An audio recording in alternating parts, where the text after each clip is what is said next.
बिस्मिल्लाहिर्रहमानिर्रहीम। स्टार्ट करते हैं रॉबिन्स के चैप्टर 15 की पार्ट 2 की वीडियो को। इस पार्ट में इंशाल्लाह हम इसोफेगस के डिसऑर्डर्स को डिस्कस करेंगे। इंट्रोडक्टरी पैराग्राफ में तो सिंपल बातें कर रहे हैं कि इसोफेगस हमारी फोरगट से डिराइव होता है और इसमें मुख्तलिफ किस्म की कॉम्प्लिकेशंस हो सकती हैं। इसके जो डिसऑर्डर्स हैं उनको हम 4 टाइप्स में कैटेगराइज करते हैं। इधर तो उन्होंने इस तरह कैटेगराइज नहीं किया, लेकिन मैंने आसानी के लिए किया ताकि जहन में बिठाना आसान हो। एक ऑब्स्ट्रक्टिव डिसऑर्डर्स होते हैं, दूसरे वैस्कुलर होते हैं, तीसरे इन्फ्लेमेटरी होते हैं और चौथे ट्यूमर्स होते हैं। ठीक है, अब इन सब की डिटेल्स को हम देखते हैं। सबसे पहले देखते हैं ऑब्स्ट्रक्टिव को। ऑब्स्ट्रक्शन दो तरह की होती है। Number 1 mechanical obstruction, number 2 functional obstruction. Mechanical obstruction अब कौन कौन सी हो सकती हैं? एक तो है एजेनेसिस, ये पैदाइशी तौर पे होती है कि पैदाइशी तौर पे इसोफेगस डेवलप ही नहीं हुआ, लेकिन ये बहुत रेयर है, कम ही कभी इस तरह से होता है। दूसरी है एट्रेजिया। एट्रेजिया का मतलब है कि कैनालाइजेशन प्रॉपर नहीं हो सकी, यानी कि बात इस तरह से थी कि ये पहले आपके पास ऐसी चीज़ होती है, ठीक है, और डेवलपमेंट जब होना शुरू होती है तो आहिस्ता आहिस्ता इसके अंदर एक ट्यूब फॉर्म होती है और ये इस तरह का बन गया इसोफेगस। लेकिन यहाँ पे क्या हुआ प्रॉब्लम कि ये पूरी तरह ये सारी तो ट्यूब फॉर्म हो गई, लेकिन दरमियान में एक जगह रह गई जो कि प्रॉपर कैनलाइज नहीं हो सकी, प्रॉपर ट्यूब नहीं बन सकी। सही होगी बात, इसको हम कहते हैं एट्रेजिया। और ऐसी सिचुएशन में जाहिर सी बात है बर्थ के फ़ौरन बाद ही पता चलेगा कि जब बच्चा खाना खाएगा तो वो खाना आगे नहीं पहुंच सकेगा, बल्कि कई दफ़ा ये मसला भी बन जाता है। यहाँ पे सादा को पता है ना, ट्रेकिया जा रहा होता है लंग्स वगैरह में, ठीक है, तो कई दफ़ा यहाँ से एक फिस्टूला बन जाता है और खाना लंग्स में जाना शुरू हो जाता है, जिसकी वजह से एस्पायरेशन, लंग की इन्फेक्शन, ये वाले मसले भी बनना शुरू हो जाते हैं। सही है, तो मैकेनिकल ऑब्स्ट्रक्शन में हमने देखा एक होती है एजेनेसिस जो कि बहुत ही रेयर है, दूसरा एट्रेजिया, तीसरी आती है स्टेनोसिस। अच्छा, स्टेनोसिस ज़रूरी नहीं है कि बाय बर्थ हो, स्टेनोसिस डेवलप भी हो सकती है, यानी कि it can also be acquired. तो ये हमने मैकेनिकल ऑब्स्ट्रक्शन, इसमें एट्रेजिया और एजेनेसिस वगैरह डिस्कस कर लिया। उसके बाद इसोफेजियल स्टेनोसिस, स्टेनोसिस में वो बता रहे हैं कि किसी इन्फ्लेमेशन की वजह से भी हो सकती है, फिब्रस थिकनिंग ऑफ द सबम्यूकोजा की वजह से भी हो सकती है, और ये मुख्तलिफ कॉजेज़ हैं। अच्छा, जब ये स्टेनोसिस वगैरह होगी तो इसमें डिफ़िकल्टी होगी ईटिंग में, खासतौर पर सॉलिड्स के इंटेक में मुश्किल आएगी, और फिर ऐसे ऐसे लिक्विड्स के इंटेक में भी पेन वगैरह होना शुरू हो जाएगी। ये तो होगी मैकेनिकल ऑब्स्ट्रक्शन। फिर आती है फंक्शनल ऑब्स्ट्रक्शन। फंक्शनल ऑब्स्ट्रक्शन का मतलब है कि वैसे नॉर्मल इसोफेगस का फंक्शन ये होता है कि जब फूड आता है तो एक पेरिस्टाल्टिक वेव आती है, और पेरिस्टाल्टिक वेव के एंड में जो लोअर इसोफेगल स्फिंक्टर है वो रिलैक्स करता है और फूड आगे चला जाता है स्टमक में। अब फंक्शनल ऑब्स्ट्रक्शन में इसोफेगल डिसमोटिलिटी आ जाएगी किसी भी किस्म की। सबसे तो कॉमन है, ये जो मेन हम यहाँ पर डिस्कस करते हैं वो है एक्लेजिया। एक्लेजिया में 3 चीज़ें हैं। Number 1 incomplete lower oesophageal sphincter, lower oesophageal sphincter की रिलैक्सेशन इनकम्प्लीट होती है, यानी कि मैंने आपको बताया था नॉर्मली क्या होता है, फूड आता है और लोअर इसोफेगल स्फिंक्टर रिलैक्स कर जाता है, तो यहाँ पे वो रिलैक्स नहीं कर पाएगा। दूसरा, उसकी टोन इंक्रीज़ कर देगी, यानी उसकी कॉन्ट्रैक्शन ज़्यादा हुई हुई होगी as compare to the normal tone. और तीसरा, इसोफेजियल ए पेरिस्टाल्सिस, यानी कि वो जो नॉर्मल पेरिस्टाल्सिस हो रहा था वो भी सही से नहीं हो पा रहा। तो 3 चीज़ें हो रही हैं एक्लेजिया में, पेरिस्टाल्सिस नॉर्मल नहीं हो पा रहा, लोअर इसोफेगल स्फिंक्टर की टोन बढ़ी हुई है, और लोअर इसोफेगल स्फिंक्टर रिलैक्स नहीं हो पा रहा। सही होगी बात। अब ये एक्लेजिया प्राइमरी भी हो सकता है और सेकेंडरी भी। अच्छा, एक्लेजिया थोड़ा सा important examination point of view से, इसकी प्राइमरी सेकेंडरी टाइप्स भी। प्राइमरी एक्लेजिया वो होता है जिसमें हमें कॉज तो नहीं पता, बस हमें ये पता है कि जो न्यूरॉन्स हैं वो काम नहीं कर पा रहे, या फेलियर ऑफ द, ज़ाहिर सी बात है अगर ये आपका इसोफेगस है, इस तरह से ये इसोफेगस है, तो यहाँ पे नीचे आपके न्यूरॉन्स वगैरह, मतलब पूरा माइलोट्रेक प्लेक्सस होता है ना आपके गट के अंदर, तो वो न्यूरॉन्स इसको ओपन नहीं करवा पा रहे, तो failure of the nervous system या failure of the neurons to relax. सही होगी बात, कोई भी वजह हो सकती है फेलियर की। फिर जो सेकेंडरी आता है ना आपके पास एक्लेजिया, सेकेंडरी एक्लेजिया में ये होता है कि इनकी डीजनरेशन हो जाती है, या तो यहाँ पे इनकी डीजनरेशन हो गई है, या जो ब्रेन में आपके पास वेगस न्यूक्लियाई हैं जो इनको मैसेज भेज रहे होते हैं उनकी डीजनरेशन हो गई है, या दरमियान में नर्वस सिस्टम में किसी भी जगह पे डीजनरेशन हो गई है, और हमें पता है कि भाई इस जगह पे लीजन हुई है, या यहाँ पे मसला हो या यहाँ पे मसला हो या प्रॉपर आपको कॉज का पता होता है, इसको कहते हैं सेकेंडरी एक्लेजिया। सेकेंडरी एक्लेजिया की जो हमारे पास एग्जाम्पल है वो है चागास डिजीज़। चागास डिजीज़ में हमारे पास जो माइक्रो ऑर्गेनिज्म इफेक्ट कर रहा है वो है ट्राइपेनोसोमा क्रूजी इन्फेक्शन। अब ट्राइपेनोसोमा क्रूजी इन्फेक्शन जो होती है वो मायंटेरिक प्लेक्सस को डिस्ट्रॉय कर देती है, और हमें पता होता है कि इसके डिस्ट्रक्शन की वजह से बेसिकली एक्लेजिया हो रहा है, और इसको हम कहते हैं सेकेंडरी एक्लेजिया। एक्लेजिया में जो इसोफेगस की अपीयरेंस है वो उसको हम बर्ड बीक अपीयरेंस भी कहते हैं एग्जामिनेशन पॉइंट ऑफ व्यू से। क्लिनिकल आ सकता है तो आपको पता होना चाहिए। सही के बाद याद करेंगे क्या वजह थी, फंक्शनल ऑब्स्ट्रक्शन को एक्लेजिया कहते हैं। एक्लेजिया में 3 चीज़ें हो रही हैं, रिलैक्स नहीं कर पा रहा, पेरिस्टाल्सिस ख़राब हो रही है, और टोन बढ़ी हुई है। और इसकी 2 टाइप्स हैं, प्राइमरी एक्लेजिया जो कि कॉज नहीं पता, सेकेंडरी एक्लेजिया जो कि किसी पर्टिकुलर डीजनरेशन की वजह से होता है। सही के बाद नेक्स्ट आता है एक्टोपिया। एक्टोपिया का मतलब ये होता है बेसिकली कि एक्टोपिया बेसिकली एबनॉर्मल लोकेशन को कहते हैं कि इसोफेगस में कोई ऐसा टिश्यू है जो कि असूली तौर पे इसोफेगस में नहीं होना चाहिए था, ठीक है। ये ख़ास तौर पे जो ईसोफेगस का अपर थर्ड है उसमें पाया जाता है, जिसको अपर थर्ड को हम इनलेट पैच भी कहते हैं। अपर थर्ड में गैस्ट्रिक म्यूकोजा लगा हुआ है, यानी कि वो म्यूकोजा जो कि स्टमक में होना चाहिए था, जो एसिड वगैरह रिलीज़ करता है और इस तरह के काम करता है, वो वाला म्यूकोजा ईसोफेगस में लग गया है, तो इसको हम कहते हैं एक्टोपिया। ज़ाहिर सी बात है ये भी आपके पास मुख्तलिफ इशूज़ कॉज कर रहा होगा। अच्छा, यहाँ तक हमारे पास जो हमने कहा था ईसोफेगस के ऑब्स्ट्रक्टिव डिसऑर्डर्स होते हैं वो तो कंप्लीट हो गए, मैकेनिकल भी और फंक्शनल भी। अब हम देखते हैं ईसोफेगस के वैस्कुलर डिसऑर्डर्स। वैस्कुलर डिसऑर्डर्स किस तरह के हो सकते हैं जाने वाली, वो यहाँ पे ईसोफेजियल वेरिसेस को डिस्कस कर रहे हैं। ये भी वैसे मुझे इंपॉर्टेंट ही लगता है एग्जामिनेशन पॉइंट ऑफ व्यू से। होता बेसिकली क्या है, उसको समझने के लिए पहले हम थोड़ा सा सर्कुलेशन को समझ लेते हैं। ये आर्टरीज जो कि ब्लड को लेके आ रही हैं, वेन्स जो कि ब्लड को लेके जा रही हैं। वहाँ का दो तरह की सर्कुलेशन होती है, एक होती है स्प्लैंकनिक सर्कुलेशन और एक होती है सिस्टैमिक सर्कुलेशन। जो स्प्लैंकनिक सर्कुलेशन होता है बेसिकली ये है कि गट से जो ब्लड कलेक्ट होता है वो ब्लड सारा पहले जाता है लिवर के पास और फिर लिवर से वेना कैवा के थ्रू वो हार्ट में जाता है। और दूसरी होती है सिस्टैमिक सर्कुलेशन, जिसमें ब्लड डायरेक्टली हार्ट के पास जा रहा होता है। आपको पता है मसल से ब्लड डायरेक्टली हार्ट के पास जाता है, रिप्रोडक्टिव स्ट्रक्चर से, सारी जगहों से डायरेक्टली हार्ट के पास जा रहा होता है ना, सिर्फ गट से जो ब्लड है वो यहाँ पे जाता है। अच्छा, कुछ ब्लड गट से भी ऐसा होता है जो कि सिस्टैमिक सर्कुलेशन में जाता है, यानी कि लिवर को छोड़कर डायरेक्ट चला जाता है। ठीक है, तो ये हम देख सकते हैं कि ये हमारे पास मुख्तलिफ आ रहे हैं, आर्टरीज आ रही हैं। ज़्यादातर आर्टरीज तो ड्रेन हो रही हैं इधर ही पोर्टल वेन में या आप कह लो स्प्लैंकनिक सर्कुलेशन में, लेकिन कुछ वेन सिस्टैमिक सर्कुलेशन में भी जा रही हैं। तो यहाँ पे जो जगह है इसको हम कहते हैं पोर्टोकेवल एनास्टोमोसिस, या आप कह लो ये वो जगह है जहाँ पे सिस्टैमिक सर्कुलेशन और स्प्लैंकनिक सर्कुलेशन आपस में मिल रही हैं। ठीक है ना, क्योंकि देखो इन आर्टरी से ब्लड आ रहा है तो कुछ ब्लड सिस्टमिक में जा रहा है, कुछ ब्लड स्प्लैंकनिक में जा रहा है, तो यानी कि यहाँ पे एक काइंड ऑफ कनेक्शन सा बन गया है स्प्लैंकनिक और सिस्टमिक का। अब होता क्या है, कोई भी इशू ऐसा बने कि पोर्टल हाइपरटेंशन हो जाए, यानी कि ये जो पोर्टल वेन्स हैं इनके अंदर ब्लड प्रेशर इंक्रीज कर जाए। आमतौर पे क्यों होता है ये, कोई ना कोई लिवर की प्रॉब्लम की वजह से, ख़ास तौर पे अल्कोहलिक लिवर डिजीज़ में। ठीक है, अल्कोहलिक लिवर डिजीज़ में हुआ ये कि अब प्रॉपरली ब्लड यहाँ से आगे जा नहीं पा रहा, तो यहाँ पे ब्लड बहुत जमा होना शुरू हो गया।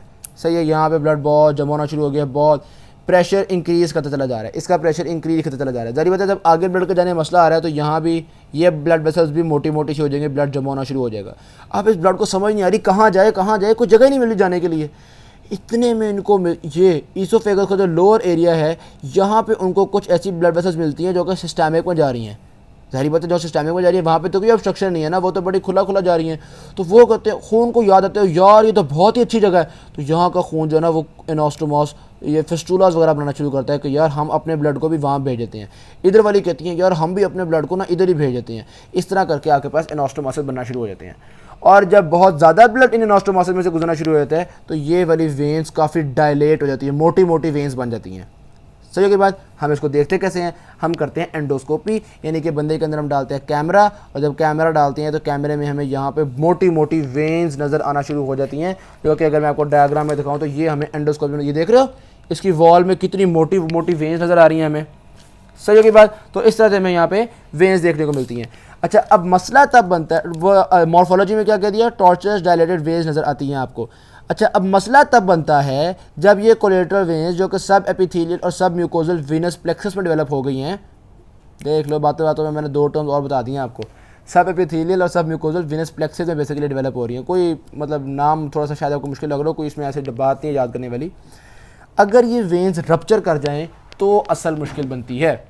इन वेन्स के रप्चर करने की वजह से हेमाटोमेसिस यानी कि खून की उल्टियाँ आना और डेथ और ये सारे मसले आना शुरू हो जाते हैं। रप्चर ना करें तो आमतौर पे ठीक ही रहता है बंदा, ऐसा कोई इशू नहीं होता, लेकिन रप्चर कर जाए तो ये बहुत ही एक डेंजरस किस्म की सिचुएशन है। आमतौर पे पहले रप्चर में बहुत से लोगों की डेथ हो जाती है, नहीं भी हो रही, पहले रप्चर के बाद बच भी गया तो फिर भी इम्कानात हैं कि दोबारा कभी रप्चर करने से ये डेथ हो सकती है। अब याद करने वाली बातें क्या थी इस टोटल में, ईसोफेजियल वेरिसेस पोर्टल हाइपरटेंशन की वजह से होती हैं, टॉर्चरस डायलेटेड वेन्स हमें सब म्यूकोजा में नज़र आती हैं, और इनका रप्चर हो जाए तो बहुत डेंजरस है। ठीक है, कॉज अल्कोहलिक लिवर डिजीज़ या कोई और लिवर प्रॉब्लम, सिंपल सी बात है, बस ये याद करने वाली थी। सही हो गया, ये एक ही हमारे पास वैस्कुलर डिसऑर्डर था जो हमने डिस्कस कर लिया है, ईसोफेजियल वेरिसेस। ठीक, अब आते हैं हम ईसोफेगस के इन्फ्लेमेटरी डिसऑर्डर्स पे। किसी भी जगह की इन्फ्लेमेशन हो तो वहाँ पे हम नाम यूज़ करते हैं टेस्ट, आइटिस। ठीक है, मेंजेनाइटिस यानी कि मेनिंजेस की इन्फ्लेमेशन हो गई। इसी तरह से गैस्ट्राइटिस, स्टमक की इन्फ्लेमेशन, तो यहाँ पे इन्फ्लेमेशन हो गई ईसोफेजाइटिस। ईसोफेजाइटिस की बहुत सारे कॉजेज हो सकते हैं, ये पिल्स की वजह से, यानी कि बहुत सारी दवाइयाँ ऐसी होती हैं जिसकी वजह से ईसोफेजाइटिस हो सकता है। ख़ास तौर पे दो दवाइयों का जहाँ पर उन्होंने यहाँ पे लिखा हुआ है, वो हैं जनाब वाली ये डॉक्सीसाइक्लिन एंड बिसफॉस्फोनेट्स। ये ख़ास तौर पे ऐसी होती हैं जो कि इसोफेगस पर चिपक ही जाती हैं, बजाय इसके ये आगे स्टमक पर जाएँ इसोफेगस में चिपक जाती हैं और वहाँ पे ये मुख्तलिफ प्रॉब्लम्स कॉज कर सकती हैं। अच्छा, अगर इसोफेजाइटिस हुआ हो ना बंदे को, तो उसको स्वॉलोइंग में पेन होती है ख़ास तौर पे। स्वॉलोइंग के पेन को हम क्या कहते हैं? ओडाइनोफेजिया। ठीक है, स्वॉलोइंग में पेन एक सिम्टम है बेसिकली इसका, ओडाइनोफेजिया। ऑलराइट, उसके अलावा क्या कॉज हो सकते हैं आपके पास इसोफेजाइटिस के? रेडिएशंस की वजह से ब्लड वेसल्स डैमेज हो गई, ब्लड वेसल्स डैमेज हुई तो ऑक्सीजन आना बंद हो गया और इस्कीमिया की वजह से इसोफेजाइटिस हो जाए, यानी कि इन्फ्लेमेशन हो जाए। उसके अलावा क्या कॉज हो सकते हैं? इन्फेक्शंस भी हो सकती हैं, यानी कि इन्फेक्शियस इसोफेजाइटिस भी हो सकता है। इन्फेक्शन इसोफेजाइटिस में कौन कौन से वायरस हो सकते हैं? Number 1 herpes simplex virus cause कर सकता है, नंबर 2 साइटोमेगालो वायरस कॉज कर सकता है, और नंबर 3 कुछ फंजाई जैसे कि कैंडिडा एल्बिकन्स ये भी कॉज कर सकता है। ठीक है, ओरल कैविटी में भी आपको याद होगा 2 तरह के वायरस पढ़े थे हमने, एक हर्पीस सिम्प्लेक्स वायरस और दूसरा 2 तरह के माइक्रो ऑर्गेनिज्म पढ़े थे, एक हर्पीस सिम्प्लेक्स वायरस और दूसरा कैंडिडा एल्बिकन्स। सही होगी बात? तो यहाँ भी हर्पीस सिम्प्लेक्स वायरस भी है, कैंडिडा एल्बिकन्स भी है और साइटोमेगालो वायरस भी है। अच्छा, अब ना यहाँ पे थोड़ी सी मॉर्फोलॉजी, ये ज़रा इंटरेस्टिंग बातें हैं, ज़रा डॉक्टर फील होगा आपको, डायग्नोसिस कर रहे हैं हम मुख्तलिफ वायरसेस में, देख रहे हैं क्या फ़र्क आ रहा है, ये चीज़ ज़रा देखिएगा। कैंडिडियासिस में क्या होगा? इसमें तो ग्रे वाइट सूडो मेम्ब्रेन्स होंगी। पार्ट 1 की वीडियो में मैंने आपको एक डायग्राम दिखाई थी जिसमें माउथ पे ज़ुबान पे आपको नजर आया था, वो एक जाली सी बनी हुई थी, सूडो मेम्ब्रेन्स बनी हुई थी। तो उसी तरह के सूडो मेम्ब्रेन्स आपको इसोफेगस में नजर आएंगे जब आप कैमरा डाल के देखोगे, यानी कि एंडोस्कोपी में देखोगे। तो कैंडिडियासिस का तो डायग्नोसिस बड़ा ही आसान हो गया। फिर आता है हर्पीस सिम्प्लेक्स वायरस से मसला कॉज हुआ है या साइटोमेगालो वायरस से मसला कॉज हुआ है। इन दोनों में थोड़ा सा आपको डिफरेंस करना पड़ेगा। कैसे डिफरेंस करोगे आप? जो हर्पीस सिम्प्लेक्स वायरस होंगे ना, उसमें जो छोटे छोटे अल्सर्स बन रहे होंगे वो पंच्ड आउट होंगे, उभरे हुए होंगे। ठीक हो की बात? जबकि जो साइटोमेगालो वायरस वाले होंगे वो थोड़े से शैलोअर होंगे, वो थोड़े से गड़े पड़े हुए होंगे। सही के बाद हर्पीस में छोटे छोटे दाने टाइप हैं और साइटोमेगालो में थोड़े से गड़े टाइप हैं। हिस्टोलॉजिकली देखें तो ये है हर्पीस सिम्प्लेक्स। इसमें basically inclusion in the nuclei होती है, viral inclusion in the nuclei, जबकि साइटोमेगालो में viral inclusion in the nuclei and the cytoplasm है। अब ये तो हो गई किताबी बात जो इसने लिखी है, जो कि समझ हमें बिल्कुल भी नहीं आती। अब इसको देख के मुझे कैसे पता चलेगा कहाँ पे न्यूक्लियाई में इंक्लूजन हुई हुई है, कहाँ पर साइटोमेगालो? तो भाई निशानी याद रख लो, जो हर्पीस सिम्प्लेक्स होती है ना, उसमें आपको इस तरह के मल्टी न्यूक्लिएटेड सेल्स मिलते हैं। सही के बाद ये भी जिस तरह मल्टी न्यूक्लिएटेड टाइप सेल्स मिलते हैं आपको, इससे पता चलता है यहाँ पे हर्पीस सिम्प्लेक्स वायरस गया है। और ये मल्टी न्यूक्लिएटेड के अलावा आपको होता है कि न्यूक्लियस के अंदर इस तरह बेजोफिलिक बॉडीज़ वगैरह देखने को मिले, तो आपको पता चलेगा भाई ये हर्पीस सिम्प्लेक्स वायरस का मसला बना हुआ है। जबकि साइटोमेगालो वायरस में एक तो बड़े बड़े सेल्स होंगे, ठीक है, हाइपोट्रॉफी हुई है ना, साइटोप्लाज्म में मसला भी आया हुआ है।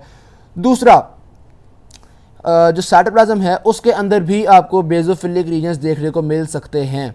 और तीसरा एक बड़ी, मैं आपको काम की बात बताने लगा हूँ, पेलर पेरी न्यूक्लियर रीजन्स, यानी कि न्यूक्लियाई के इर्द गिर्द थोड़ा सा पेल एरिया पाया जाता है साइटोमेगालो वायरस में। ये बात यहाँ पे नहीं लिखी हुई, मैंने वैसे सर्च की थी तो मुझे पता चली थी, तो बड़ी आसान आपको इसमें पहचान हो जाएगी। अगर आपको न्यूक्लियस के इर्द गिर्द इस तरह की पेल जगह मिलें, पेल बाउंड्रीज मिलें, तो आप फ़ौरन समझ आना कि ये साइटोमेगालो वायरस की वजह से हुआ। तो अब डॉक्टर साहब बैठे हुए हैं, डॉक्टर साहब बता सकते हैं कि कैंडिडियासिस से प्रॉब्लम हुआ है या हर्पीस सिम्प्लेक्स वायरस से हुआ है या साइटोमेगालो वायरस से हुआ है। सही हो गई बात? तो ये हमने जो मेन आपके पास इसोफेजाइटिस होते हैं वो पेल इंड्यूस भी होता है, वो हमने देख लिया, इरेडिएशन की वजह से भी हो जाता है और इन्फेक्शन भी हो जाता है, जिसमें 3 तरह के बैक्टीरिया का हमने जिक्र कर लिया। सही होगी बात? अच्छा, एक चीज़ जो पीछे हमने यहाँ पे मिस कर दी है थोड़ी सी इंपॉर्टेंट ये भी, वो है Malory Vs tears. Malory Vs tears में क्या होता है? ये आपके पास एक तरह से कह लो खराशें पड़ी हुई हैं। सही होगी बात? खराशें किस तरह पड़ती हैं कि वॉमिटिंग हुई, ठीक है, या कोई एसिड का रिफ्लक्स हुआ और वो बड़ी तेज़ी से हुआ, ठीक है, तो जो आपका रिफ्लक्स वो जाहिर सी बात है स्टमक से कहाँ पे आया?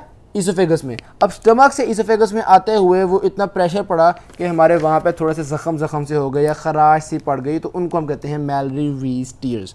आमतौर पे ये थोड़े पेनफुल होते हैं, लेकिन थोड़ी देर बाद खुद ब खुद ठीक हो जाते हैं, जैसे आपकी नॉर्मल खराश खुद ब खुद ठीक हो जाती है। अच्छा, वो कह रहे हैं ये ना क्रोनिक वॉमिटिंग में हो जाते हैं।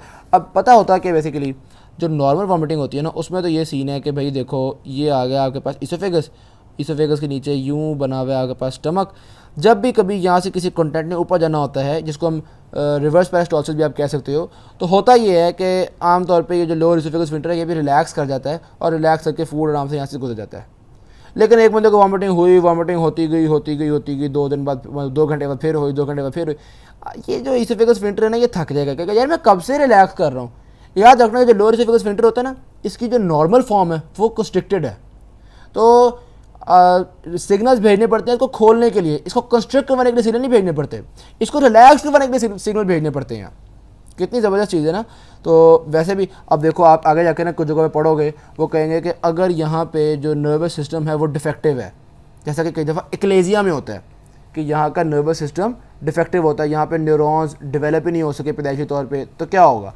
अगर न्यूरॉन्स डेवलप ही नहीं हो सके तो ये स्फिंक्टर क्लोज रहेगा या ओपन रहेगा? तो याद रखना ये स्फिंक्टर क्लोज्ड रहेगा, क्योंकि मैंने आपको बताया इसकी नॉर्मल फॉर्म क्या है, क्लोज्ड।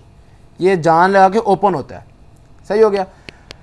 इसलिए हमने कहा था अगर वो वेगस नर्व डैमेज हो गई है या कोई इस तरह का नर्व डिजेनरेट हो गई है तो ये क्लोज्ड रहेगा, क्योंकि इसको ओपन करने के लिए जान लगानी पड़ती है, इसको ओपन करने के लिए हमें नर्वस सिग्नल्स भेजने पड़ते हैं। अब हम यहाँ पे क्या डिस्कस कर रहे थे, जान लगा के ये रिलैक्स किया हुआ है और वॉमिट को गुजरने दे रहा है, लेकिन काफ़ी देर बाद ये थक गया, इसने कहा गोली मारो मैं रिलैक्स नहीं होता, ये कंस्ट्रिक्ट हो गया। वॉमिट अभी भी आ रही है जनाबे वाली, वो जब आएगी तो वो रगड़ते हुए गुजरेगी और यहाँ पे आके पास रगड़ने पड़ जाएंगी और उनको हम कहेंगे मैलरी वीज टीयर्स, खुद ब खुद ठीक हो जाते हैं। लेकिन अगर बहुत ही सोयर प्रॉब्लम बन जाए तो फिर हमें सर्जिकली उनको ठीक करना पड़ता है और सोयर प्रॉब्लम को हम कहते हैं बोरहेव सिंड्रोम। सही होगी बात, ये हमने डिस्कस कर लिया बोरहेव सिंड्रोम वगैरह। उसके बाद बाकी हमने केमिकल एजेंट्स की वजह से जो इसोफेजाइटिस हुआ था, यानी कि पिल्स की वजह से या इरेडिएशन की वजह से या इन्फेक्शन की वजह से, वो भी हमने डिस्कस कर लिया। एक और इसोफेजाइटिस का जो कॉमन कॉज है वो है रिफ्लक्स इसोफेजाइटिस, यानी कि स्टमक से एसिड जो है वो ऊपर को जा रहा है। रिफ्लक्स इसोफेजाइटिस भी एग्जामिनेशन पॉइंट ऑफ व्यू से अच्छी खासी इंपॉर्टेंट चीज़ है, ठीक है, क्योंकि ये कॉमन चीज़ है तो इसलिए ये इंपॉर्टेंट चीज़ भी है। रिफ्लक्स इसोफेजाइटिस की वजह से जो कंडीशन होती है उस कंडीशन को हम कहते हैं गर्ड। गर्ड का मतलब है गैस्ट्रो इसोफेजियल रिफ्लक्स डिजीज़। सही होगी बात। अच्छा, अब गर्ड में बेसिकली इसमें मेन जो प्रॉब्लम आ रहा है ना, वो प्रॉब्लम आ रहा है एसिड की वजह से, क्योंकि वैसे तो आपके इसोफेगस को किसी चीज़ से कुछ होता नहीं है, लेकिन एसिड से ये काफ़ी सेंसिटिव है। अच्छा, वैसे पता जो नॉर्मल इसोफेगस है ना, उसने एसिड से बचने के लिए काफ़ी चीज़ें रखी हुई होती हैं। जैसे मिसाल के तौर पे एक म्यूकोजल प्रोटेक्शन होती है, ज़रा बता सब म्यूकोजल ग्लैंड्स हैं, प्रॉक्सिमल इसोफेगस में भी हैं, डिस्टल इसोफेगस में भी हैं, उन्होंने म्यूकोजा रिलीज़ किया हुआ है तो एक बैरियर बनाया हुआ है। उसके अलावा यहाँ पे बाइकार्बोनेट भी मौजूद होता है, तो वो भी ज़री बात है कुछ ना कुछ एसिड को न्यूट्रलाइज करने में रोल प्ले कर रहा होता है। और तीसरा जो प्रोटेक्टिव मैकेनिज्म है वो क्या है, इसोफेगस का लोअर इसोफेगल स्फिंक्टर कंस्ट्रिक्टेड रहता है। मैंने आपको बताया था ना कि lower oesophageal sphincter normally constricted रहता है। तो ये तीनों चीज़ें इस चीज़ को प्रिवेंट करती हैं कि ज़्यादा एसिड स्टमक से जाए और ऊपर जाकर कोई ना कोई डैमेज करे। अब लोअर इसोफेगल स्फिंक्टर की इतनी अच्छी कॉन्ट्रैक्शन के बावजूद ये डिजीज़ होगी क्यों? या तो उसकी कॉन्ट्रैक्शन ख़राब हो गई है, यानी कि कम हो रही है, या फिर स्टमक के अंदर बहुत ज़्यादा प्रेशर बन रहा है और बहुत ज़्यादा ऊपर को फूड आ रहा है, उसकी वजह से गर्ड हो सकता है। तो हम अगर इसके कॉजेज़ देखें तो वो कह रहे हैं भाई बहुत ज़्यादा ओबेसिटी हो तो स्टमक पर दबाव पड़ेगा और ऊपर की तरफ फूड जाएगा। सेंट्रल नर्वस सिस्टम डिप्रेशन में, प्रेगनेंसी उसमें भी ये होगा, हियाटल हर्निया उसमें भी ऐसा होता है कि स्टमक में वो जो होता है वो ऊपर की तरफ चला जाता है। आगे जाके हम डिटेल देखेंगे हियाटल हर्निया की। इसी तरह से डिलेड गैस्ट्रिक एम्प्टीइंग, बहुत ज़्यादा देर के लिए खाना जो है वो पेट में रहता है तो कई दफ़ा खाना थोड़ा बहुत इसोफेगस फैल जाता है, या आपने खाना खाया ही बहुत ज़्यादा दोनों के भर लिया पेट को, तो वो उसकी वजह से भी हो सकता है कि वो थोड़ा बहुत ऊपर की तरफ को आ जाए। तो ये मुख्तलिफ कॉज हो सकते हैं। अच्छा, अल्कोहल और टोबैको की वजह से भी होता है, क्योंकि अल्कोहल और टोबैको थोड़ी सी बहुत जो आपकी प्रोटेक्शन थी ना इसोफेगस की, जो हमने कहा था म्यूकोजल प्रोटेक्शन है, ये वो उसको थोड़ा सा डैमेज कर सकता है। तो ये सारी चीज़ें गर्ड के कॉजेज़ में आती हैं।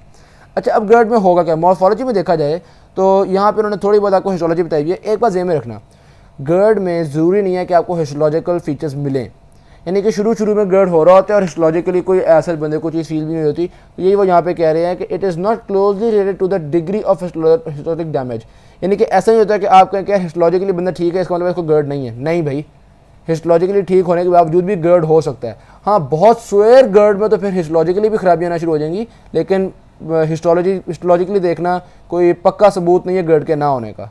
सही के बाद। अच्छा, जब बहुत स्वेयर होगा तो क्या होगा, तो फिर आपके पास थोड़े थोड़े इओसिनोफिल्स आना शुरू हो जाएंगे इसके बायोप्सी में, और इसी तरह से थोड़े बहुत न्यूट्रोफिल्स आना शुरू हो जाएंगे। उसके अलावा एक चीज़ जो आपको देखने को मिलती है वो है बेसल जोन हाइपरप्लेजिया। ये चीज़ तो खैर देखने को मिल ही जाती है हमें, किसमें? गर्ड में, गैस्ट्रो इसोफेजियल रिफ्लक्स में। क्लिनिकल फीचर्स क्या होंगे? जाहिर सी बात है इसमें आपको हार्ट बर्न फील होगा, यानी कि यहाँ पे इस साइड पे जलन करके सीने में जलन फील होती है, डिस्फेजिया खाने में इशू आ रहा है।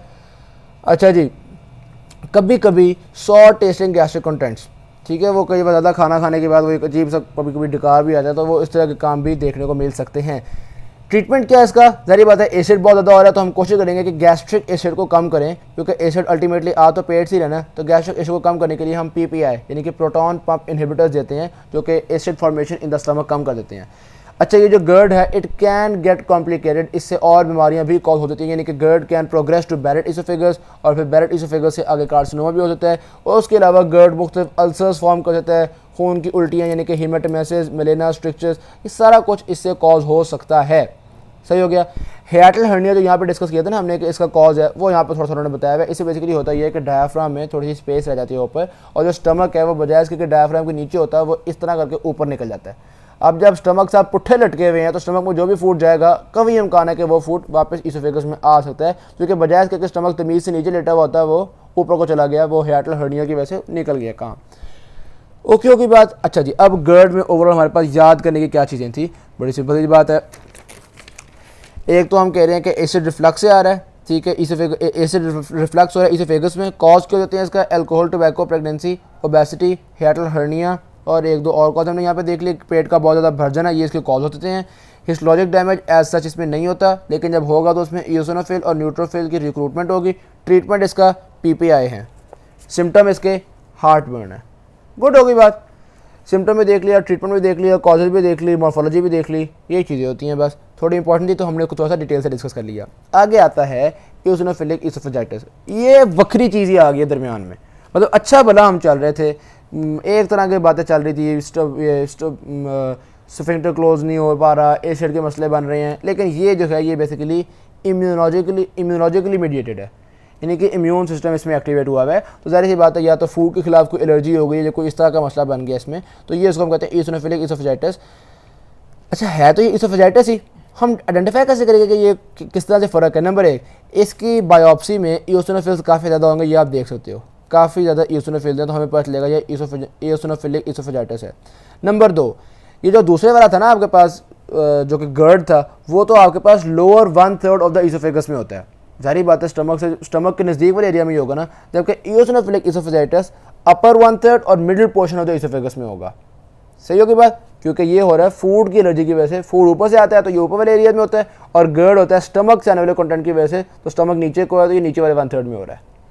गुड हो गई बात। अच्छा, तीसरा बात ये भी है कि ये जो इयोसिनोफिलिक इसोफेजाइटिस होगा ये PPI से ट्रीट नहीं हो पाएगा, क्योंकि इसमें प्रॉब्लम एसिड तो कॉज ही नहीं कर रहा, प्रॉब्लम तो एलर्जिक फूड कॉज कर रहा है। तो आप जितना चाहे PPI दे दो, जितना चाहो एसिड को कम कर लो, ये ट्रीट नहीं होगा, जबकि गर्ड बड़े आराम से ट्रीट हो जाता था। तो इसके ट्रीटमेंट के लिए आप वो जो एलर्जिक फूड वगैरह खा रहे हो, जो डाइट है उसको कंट्रोल करो और एलर्जिक फूड्स को अपनी डाइट में से कम करो।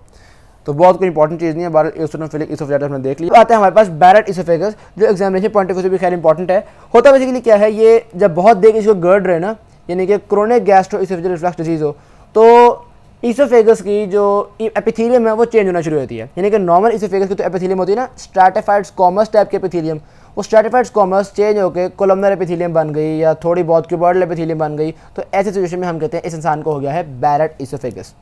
सही होगी बात। अब बैरेट इसोफेगस जिसको हो जाए तो बहुत चांसेस होते हैं कि ये कैंसर की तरफ लीड कर सकता है। तो there is an increase risk for developing adenocarcinoma. सही की बात। खास तौर पे हमें ऐसे जरासीम देखने को मिलते हैं, जरासीम से मुराद ऐसे कैरेक्टरिस्टिक्स देखने को मिलते हैं, जिस तरह मिसाल के तौर पे ये डिस्प्लेजिया हो गया। डिस्प्लेजिया का मतलब ये होता है कि बजाय इसके सेल्स किसी पर्टिकुलर क्यूबॉइडल या कोलमनर शेप में जाए, किसी अनइवन शेप में चले जाते हैं सेल्स, और डिस्प्लेजिया तो अक्सर ही कैंसर कॉज करता है। ठीक है, तो बैरेट इसोफेगस के बाद कैंसर होने के बहुत सारे चांसेस होते हैं। मॉर्फोलॉजी देखें तो दो चीज़ें देखनी है हमने, एंडोस्कोप में क्या देखने को मिलता है और हिस्टोलॉजिकल डायग्राम में क्या देखने को मिलता है। एंडोस्कोप में जब आप कैमरा लगा के देखोगे तो कुछ कुछ जगह होंगे जहाँ पे एपिथेलियम चेंज हुई होगी, तो आपको रेड वेलवेटी पैचेस देखने को मिलेंगे। गुड हो गया। और histologically presence of goblet cells, simple सी बात है, बस ये दो लफ्ज़ याद कर लो, प्रेजेंस ऑफ गॉबलेट सेल्स। तो यहाँ पे गॉबलेट सेल्स कौन से वाले हैं, मसला ये बुक बताती नहीं है, ये गॉबलेट सेल हैं, ये गॉबलेट सेल हैं, या कौन से गॉबलेट सेल हैं। तो ये बेसिकली एपिथेलियम के अंदर जो ये आपको नजर है ना गोलू गोलू से, ये हैं हमारे पास गॉबलेट सेल्स। तो अगर इस तरह एपिथेलियम के अंदर आपको गोलू गोलू से नजर आए तो आपको फौरन पता चलेगा कि ये क्या हुआ है इंसान को, बैरेट इसोफेगस। तो क्लिनिकली भी यही बात कर रहे हैं, सिम्टम्स आपको बार बार इसकी बायोप्सी करते रहना चाहिए, एंडोस्कोपी करते रहना चाहिए, और इन्हीं चीज़ों से हमें पता चलेगा कि इस इंसान को बैरेट इसोफेगस हुआ है। तो ओवरऑल अगर हम देखें जनाबे वाली, तो हमने क्या कुछ डिस्कस कर लिया। ऑब्स्ट्रक्टिव डिसऑर्डर्स देख लिए हमने, फंक्शनल ये वाले भी, उसके अलावा वैस्कुलर डिसऑर्डर्स भी देख लिए हमने, उसके अलावा इन्फ्लेमेटरी में इसोफेजाइटिस, गर्ड और बैरेट इसोफेगस। गर्ड ही की वजह से बैरेट इसोफेगस भी हो रहा होता है, ये बात भी हम पढ़ चुके हैं। अब रह गए हमारे पास ट्यूमर्स। ट्यूमर्स दो तरह के होते हैं, कॉमन जो ट्यूमर्स हैं वो दो तरह के हैं, एक एडिनोकार्सिनोमा और दूसरा स्क्वामस सेल कार्सिनोमा। ठीक है, दोनों ही मैलिग्नेंट बताए हुए हैं, यानी कि इसोफेगस में बिनाइन कम ही होते हैं, ज़्यादातर मैलिग्नेंट ट्यूमर्स ही होते हैं। ऑलराइट, एडिनोकार्सिनोमा आमतौर पे बैरेट इसोफेगस से ही कॉज हो रहा होता है। तो गर्ड से कॉज होता है बैरेट इसोफेगस से क्या कॉज हो रहा होता है? एडिनोकार्सिनोमा। तो चलो एडिनोकार्सिनोमा का कॉज तो हमें थोड़ा बहुत पहले ही पता चल गया। गुड हो गई बात। अच्छा, एक चीज़ जो मैंने मिस कर दी है वो है बैरेट इसोफेगस का ट्रीटमेंट। कोई ऐसा इतना इंपॉर्टेंट चीज़ नहीं है, लेकिन बारह डिस्कस कर लेनी चाहिए कि जी हम सर्जिकली रिमूव कर सकते हैं, यानी कि इसोफेजेक्टोमी कर सकते हैं हम। उसके अलावा और भी ट्रीटमेंट्स अब एडवांस आ गए हैं, तो photodynamic therapy, radio frequency ablation, इस तरह की टर्म्स लिख देना, एक दो जरा इंप्रेस हो जाएगा टीचर, ठीक है। इसोफेगल ट्यूमर्स में हमने एडिनोकार्सिनोमा का मेन कॉज लॉन्ग स्टैंडिंग गर्ड या बैरेट इसोफेगस, ये वाली बात भी हो गई। ये सारी एपिडेमियोलॉजी लिखी हुई है भाई, मेल्स में बहुत ज़्यादा कॉमन है और गोरों में कॉमन है, तो हमें लगता है कि इसका जेनेटिक्स से भी काफ़ी ताल्लुक है। अब अला बला बला बला गोला मारो, सही होगी बात। पैथोजेनेसिस देखा जाए तो हुआ बेसिकली क्या है, बैरेट इसोफेगस से ही आगे लीड करते हुए एडिनोकार्सिनोमा हो गया, यानी कि जब काफ़ी अर्सा बैरेट इसोफेगस रहा तो आहिस्ता आहिस्ता जेनेटिक म्यूटेशन और एपिजेनेटिक चेंजेस और इस तरह की चेंजेस हो गई। TP53 जीन की म्यूटेशन हो गई, ये मुख्तलिफ म्यूटेशन होती हैं। जाहिर बात है जब इतना अर्सा इसोफेगस ख़राब रहेगा तो यार कोई ना कोई म्यूटेशन बन ही जाएगी ना, उन म्यूटेशन की वजह से आमतौर पर एडिनोकार्सिनोमा हो जाता है। क्लिनिकली सॉल्विंग मसला आ सकता है आपको, जो ये चेस्ट पेन हो सकती है आपको नहीं, सॉरी पेशेंट को। अच्छा, वॉमिटिंग और इस तरह की चीज़ें बड़े जो कॉमन से हैं, आप बताना बड़ा आसान सा काम है। मॉर्फोलॉजी भी इसकी कोई बहुत ज़्यादा इंपॉर्टेंट नहीं है, कोई बहुत कैरेक्टरिस्टिक चीज़ यानी कि इसमें नहीं आई। डिस्टल थोड़ा सा इसोफेगस में आमतौर पर ये इशू आ रहा होता है, इस तरह की बातें हैं। फिर आते हैं हमारे पास स्क्वामस सेल कार्सिनोमा, यानी कि इसोफेगल ट्यूमर्स की दूसरी टाइप स्क्वामस सेल कार्सिनोमा। यहाँ भी पहले तो उन्होंने एपिडेमियोलॉजी बताई हुई है कि भाई ये जो होती है ये कालों में ज़्यादा कॉमन थी, ये गोरों में थी, ये कालों में थी। बहरहाल ये दोनों, ये भी मेल्स में ज़्यादा कॉमन थी एज़ कम्पेयर टू फीमेल, ये भी मेल्स में ज़्यादा कॉमन है एज़ कम्पेयर टू फीमेल। अच्छा, इसके कॉजेज़ क्या हैं? इसका तो कॉज कहते हैं ना हमने भाई बहुत देर से गर्ड है या बहुत देर से बैरेट इसोफेगस है तो हो गया। इसके कॉज में आता है जनाब भाई टोबैको हो गया या वो गुर्बत की वजह से भी वैसे हो जाता है। तो अच्छा, प्लमर विंसन सिंड्रोम, ये एक पर्टिकुलर एपिथेलियम का सिंड्रोम है, डिटेल जानने की आपको ज़रूरत नहीं है। बहुत ज़्यादा चाय वगैरह हॉट बेवरेजेस पीने से हो जाता है, रेडिएशन थेरेपी होता है, मीडियाशनम की वजह से हो जाता है। तो ये मुख्तलिफ कॉजेज हो सकते हैं स्क्वामस सेल कार्सिनोमा के।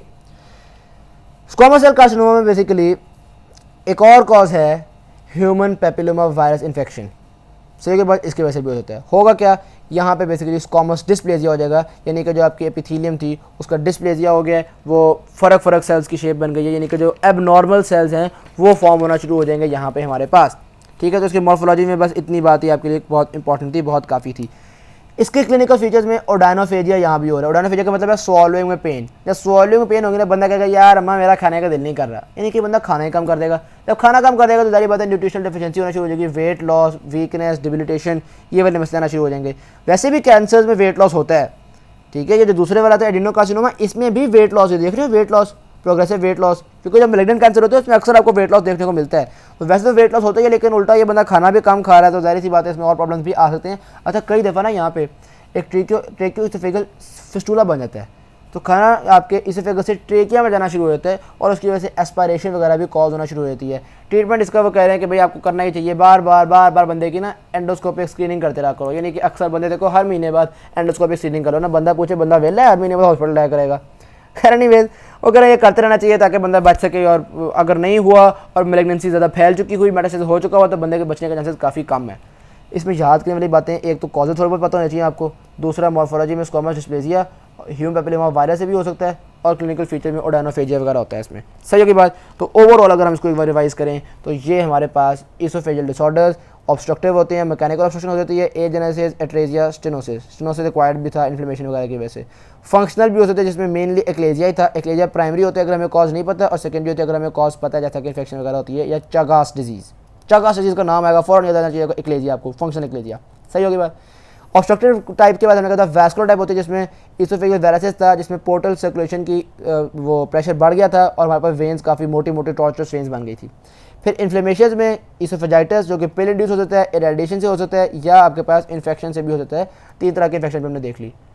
फिर उसके अलावा गर्ड हो सकती है, गर्ड में एसिड रिफ्लक्स वगैरह की वजह से हो रहा है, आसान चीज़ है। गर्ड की वजह से बैरेट इसोफेगस होता है, जिसमें आपके पास जो एपिथेलियम है वो चेंज हो चुकी हुई है।